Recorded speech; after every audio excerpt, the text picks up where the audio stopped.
You're listening to the Dare to Love podcast with your hosts, Sonica Tinker and Christian Peterson, founders of LoveWorks. Hi, and welcome to the podcast. I'm glad to be with you today. Thanks for joining. This is Christian Peterson talking, and I'll be your host today.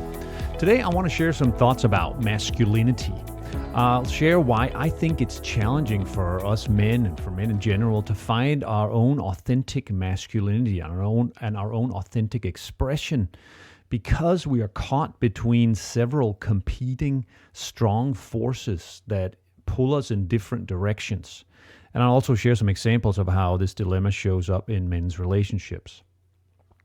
Now, some of you might know this, but I'll tell you for any new listeners, I've been engaged both professionally and personally with men's work for over 10 years now. And through that work, I have worked with, coached, educated, and learned from thousands of men. Once a year in January, to start the new year off, I host a small private men's retreat. So as I'm gearing up for this retreat, I'm putting some extra focus on men and masculinity and men's relationships. And if you're interested in learning about the private men's retreat, by the way, you can find the link in the description for this episode. Now, as I'm talking about, as I'm talking about men today, remember that does not mean every man will relate to everything I mention. Or on the flip side, it doesn't fit for someone who's not a man or identifies as a man.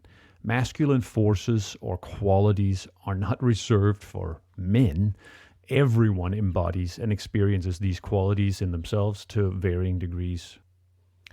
Now, in these times, when we hear the word masculinity, it is mostly in the context of toxic masculinity. Toxic masculinity is part of our cultural conversation now. And, one interesting indication of this is if you go to open up Google in a browser and you type in the word toxic, Google will show you the most popular search terms right under where you're typing. And the first one that shows up is toxic masculinity. It's not toxic waste or toxic paint. It's toxic masculinity. It is a powerful development in our times that toxic masculinity is being talked about so openly. I'd say it's a human rights victory for women and anyone else who are victims of toxic masculinity, that they have some recourse and more options than just suffer in silence, as of course has been the case for a very long time now. But it's also really sad how much we hear about toxic masculinity, and in my opinion, for a couple of different reasons. It's sad because there's so much to talk about. There are so many incidents of toxic masculinity every day in every part of the world. Look at the internet anywhere, look at the television anywhere, listen to the radio anywhere, and you'll know this is so. Abuse, violence, harassment, lying, stealing, cheating, manipulating, threatening, stonewalling, raping, pillaging, on and on it goes. That it's heartbreaking to see how much we in this world have this. It is also sad because the whole discussion about toxic masculinity gives masculinity a really terrible name. It gives the impression that masculinity is somehow inherently toxic, and nothing could be further from the truth. Masculinity is a beautiful, positive force, both for, the individual man or person who embodies them, for his families, communities, and for the world at large. And I don't like, and I feel sad about how much more I hear about toxic masculinity as opposed to healthy masculinity or generous masculinity or protective masculinity or inspiring masculinity or kind masculinity or innocent masculinity.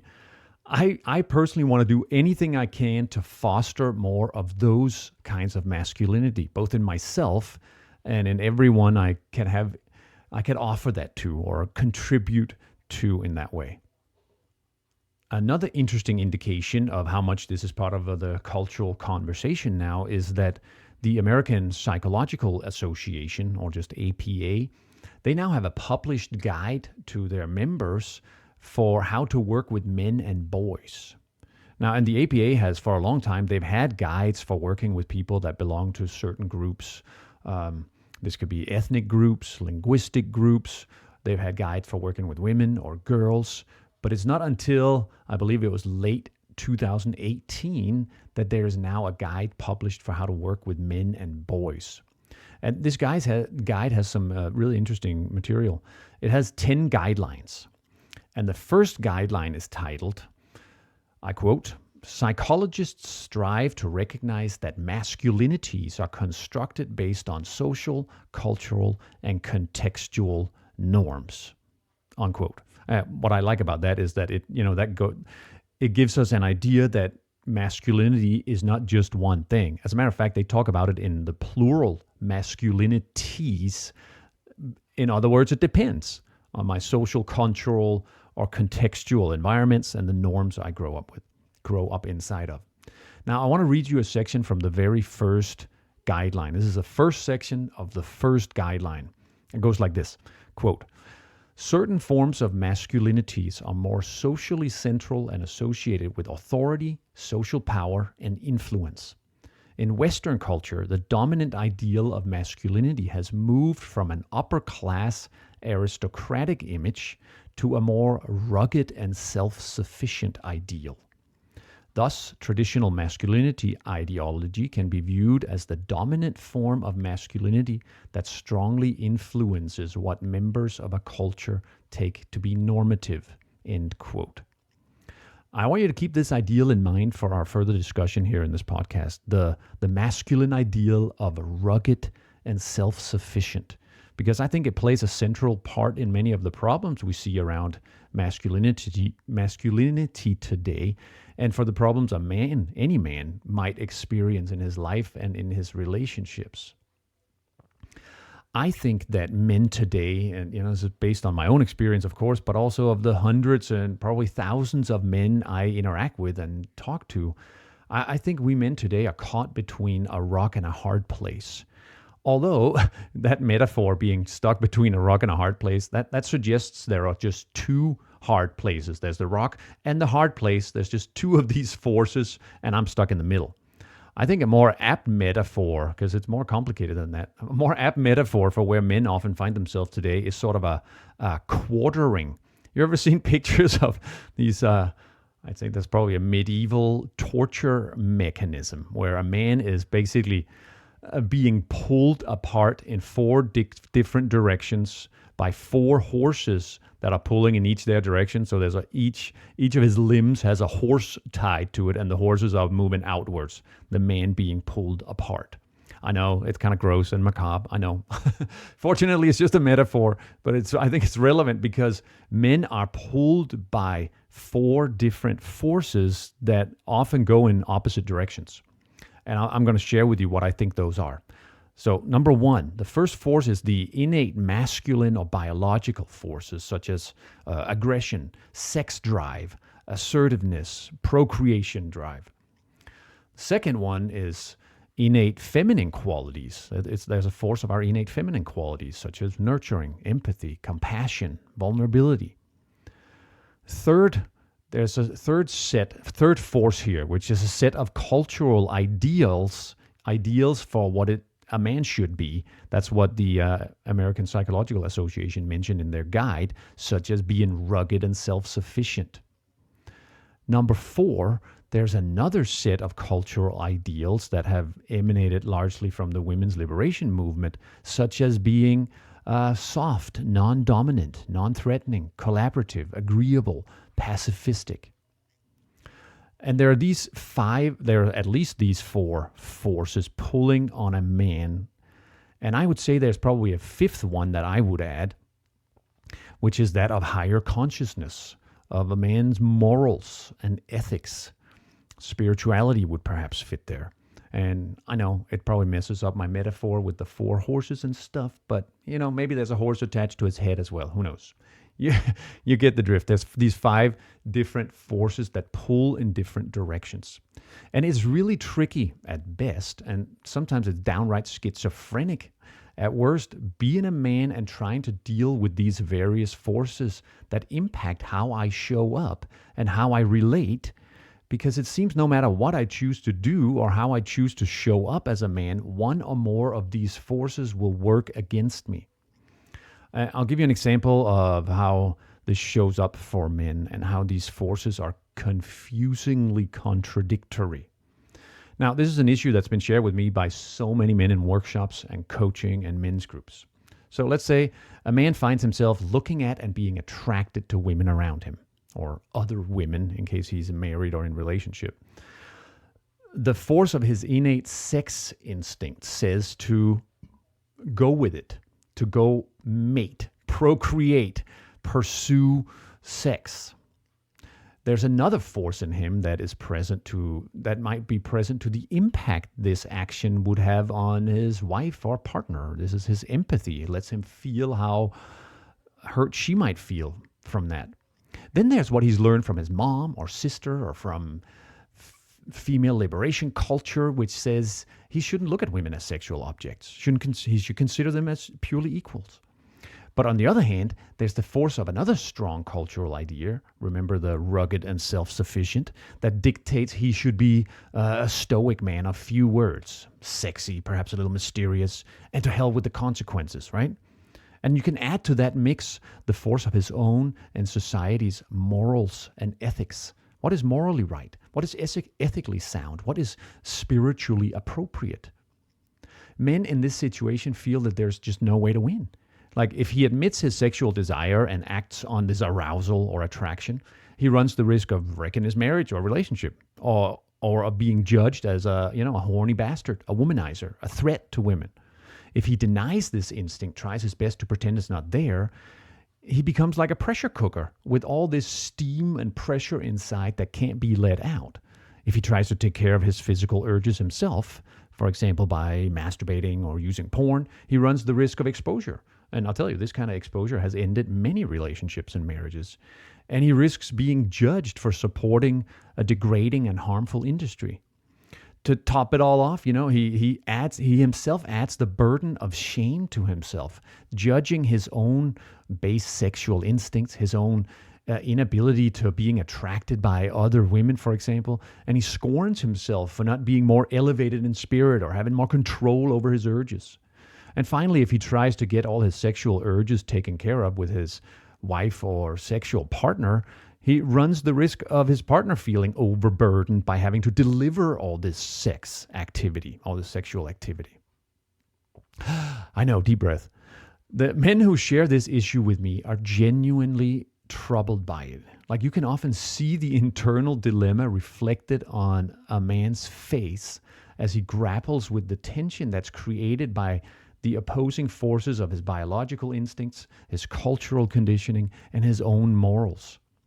And this is just one example. Another common dilemma for men is how to show up as a husband or partner or as a father. There's a funny comedy routine I heard years ago by, I believe the comedian's name is Brian McFadden. I just wrote down a little section about this way back when, about what women want in a man, or actually maybe it's rather what a man thinks a woman wants in a man, but that's another matter. In this skit, he says, quote, "Women seem to want contradictory things in a man. Women want a man who is ambitious, an achiever who's successful both professionally and financially, who's not materialistic. Women want a man who is solid, steady, consistent, and reliable, but who is fun, unpredictable, and spontaneous. Women want a strong-willed, decisive man who takes a stand and doesn't waver as long as he's flexible, open-minded, and can admit that he's wrong." Unquote. And there's much more where that came from. And I know that's kind of a funny skit, but I think speaking from the men's point of view, it reflects the pull from these contradictory forces. Like, so as to fit in, I have to be both rugged and self-sufficient, but vulnerable, talkative, and romantic. And it's really difficult to encompass all that. Like last January, after I led my private men's retreat, I published a podcast episode, you can find it elsewhere on our podcast, called "Are You a Dick or a Doormat?" I know this is a simplified, some might even say crude, I know. It's a way to express what often happens to men who are caught in the battle of competing forces. They either become doormats or dicks. And because it's so difficult to find a place to stand in the face of all these forces pulling on us, we tend to overcompensate in one direction or another. So, for example, men who become doormats tend to be very agreeable, affable, conflict avoidant, eager to make everyone happy, often to the detriment of their own happiness and their own needs getting met. These men are, in the cultural vernacular known as Mr. Nice Guys, sensitive New Age guys, or snags, soft males, or here, doormats. In relationship, these men often don't get what they want. They don't get the sex and intimacy they want. They don't get the respect they want. They don't get the deep connection they want. Like, these men try to bury their natural masculine instincts of sex drive, aggression, power, and they often have the experience of trying so hard to be good and nice and make their partners or kids or co-workers happy, to make sure they all get what they want. But instead of being grateful in return, their partners actually often end up just criticizing, micromanaging, or berating them. Because when a man tries to be nice like this, it does something to his masculine force. It does something trying to put a lid on what he thinks are the detrimental aspects of his masculine force, also puts a lid on what is great about his masculine force. On the other extreme in my little example here is a dick or a jerk. That's a macho, dominant, alpha male kind of guy who uncompromisingly takes care of his own needs, not caring too much if anybody else gets what they want. He tends to deal with conflicts aggressively and have too much force behind his expressions. His anger comes out at inappropriate times or with too much force, sometimes scaring his partners or kids or friends. This is the guy who might manipulate, harass, threaten his way to sex. And because of his over-reliance on force and dominance and under-reliance on empathy, compassion, for example, he's often completely oblivious to his impact on other people around him. And I'll tell you, for many, many years, I'm a man myself. I've gone through this process of figuring out who I am as a man. And for many years, I tried a combo of the doormat or dick version of being a man. So I tried to be generally well-mannered and agreeable, avoiding conflicts like the plague, but every so often, typically under the influence of alcohol, I'd show my aggressive side and I'd just fucking lose it and yell at someone, typically someone close to me. And obviously didn't go well for anyone involved. It was kind of a worst of all worlds option. It wasn't good. And men don't want to be doormats or dicks. Nobody does. Their partners don't want to be in relationship with doormats or dicks. And perhaps the worst of all is how much shame and internal struggle men have bottled up inside them about this. Remember that thing I quoted from the American Psychological Association, from that guideline that said, in Western culture, the dominant ideal of masculinity has moved from an upper-class aristocratic image to a more rugged and self-sufficient ideal. Thus, traditional masculinity ideology can be viewed as the dominant form of masculinity that strongly influences what members of a culture take to be normative, unquote. I repeat that part, that strongly influences what members of a culture take to be normative. Now, of course, I am well aware that men today have changed a lot since our father's generation. And I see even how my son's generation, early 20s, has changed from my generation. Personally, I have definitely grown and evolved to be a completely different man now than I was in my 20s.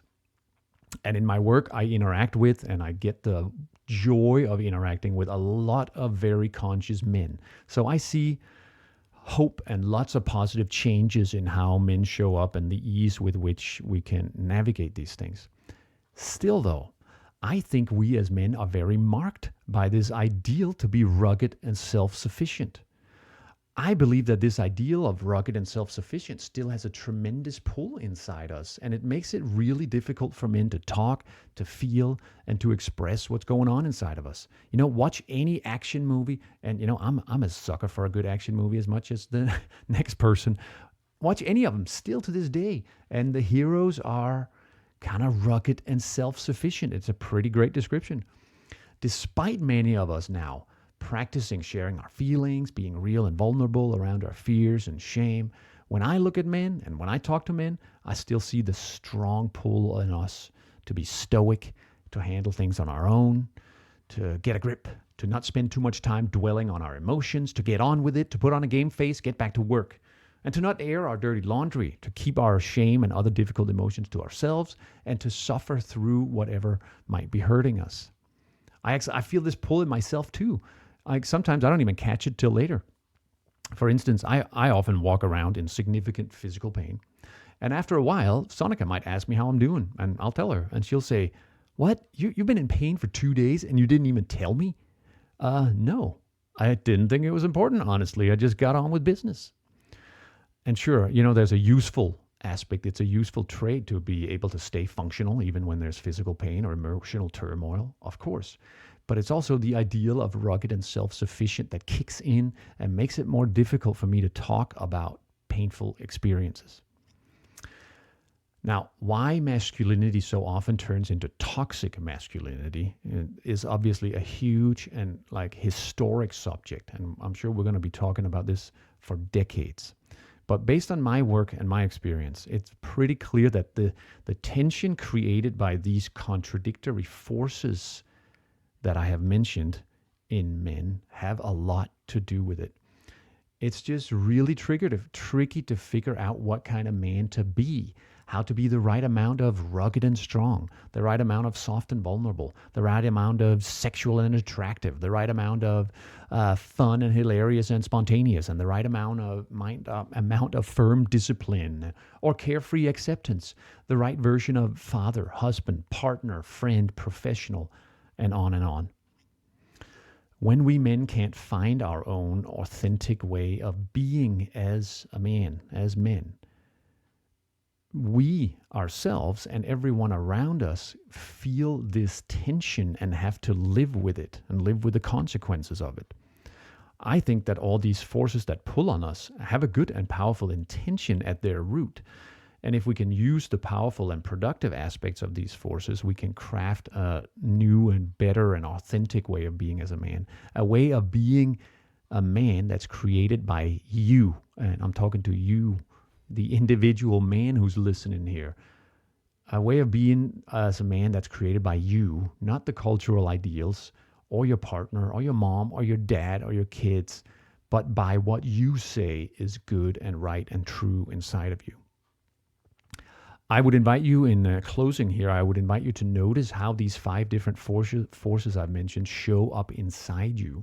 And notice when you're feeling torn about what kind of man to be, what amount of one or the other to be.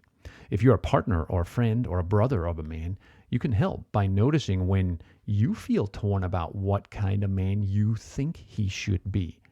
And when you notice, if there's someone open to talking about it, say something about it. Bring it into the light and into consciousness. Say something about it. And finally, if you're a man and if you'd like to dive deeper into this exploration and explore how to find your authentic way of showing up with love, power, heart, both in yourself and in your relationships, please go ahead and go check out the private men's retreat I'm mentioning. It's happening again in Northern California. It's January 17 to 19, 2020, in this great luxurious place out in the woods where we get to take a deep look at how we as men give our power away in our lives and in our relationships and how we cultivate our own authentic kind of masculine power. It'd be a joy to see you there. Either way, friends, thanks so much for listening. I hope this was useful and gave some food for thought, and I look forward to being with you next time. You've been listening to the Dare to Love podcast with your host, Sonica Tinker and Christian Peterson, founders of LoveWorks. If you found this valuable, please hit the share button and share with your friends on Facebook, Twitter, Instagram, or your other favorite hangouts. You can find more about Sonica and Christian's work at loveworksforyou.com.